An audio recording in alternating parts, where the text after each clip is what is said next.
Prophet said, لا تقوم الساعة حتى تزول الجبال عن أماكنها. The end of time won't come until you see mountains removed from their places. When I was in Mecca, there's mountains have been removed from Mecca. Quwaiquan, one of the mountains that's known as the Ahad al-Akhshabain.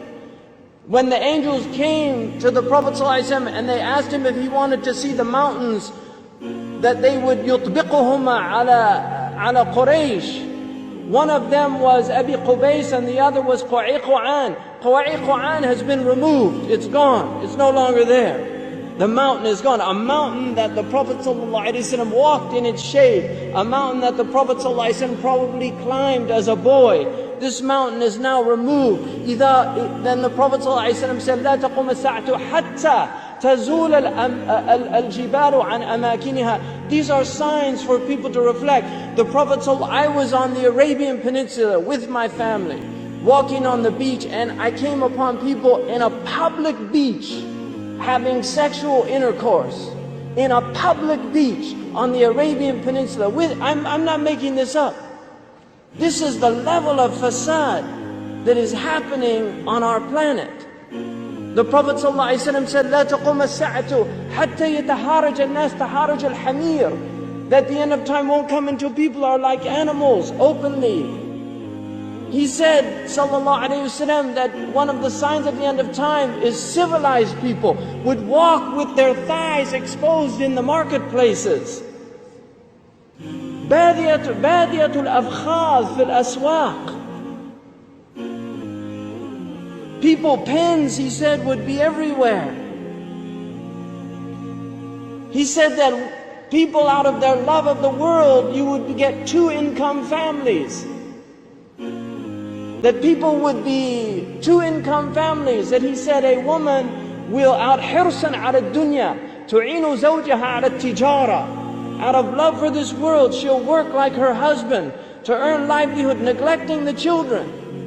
Some people are forced to do that, and there's no blame on that. But there's people that just out of love of dunya, they will abandon their children and go out. These are the things that are happening around us. He told us that towards the end of time, you will see the people of the ala, ri'asha yatatawaluna fil bunyan. He said there will be poor people who were the desert people, and they were poor and they were taking care of goats and animals, and then they'll begin to build huge buildings. These are signs before your very eyes. We're seeing signs of our Prophet ﷺ.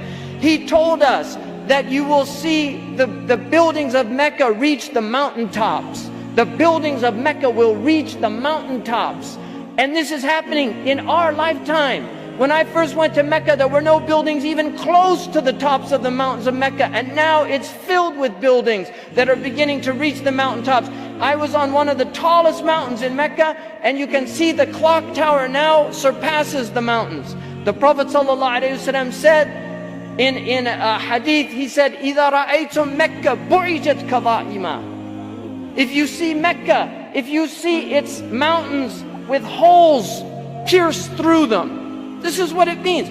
بُعِجَتْ كَظَائِمًا وَيَتَسَاوَى بُنْيَانُهَا رُؤُوسَ جِبَالِهَا. And you see the buildings reach or in a riwayah ta'lu, they will actually surpass the mountaintops. And then he said, فَقَدْ أَظَلَّتَ السَّاعَةُ. It means that the Sa'a has cast its shadow.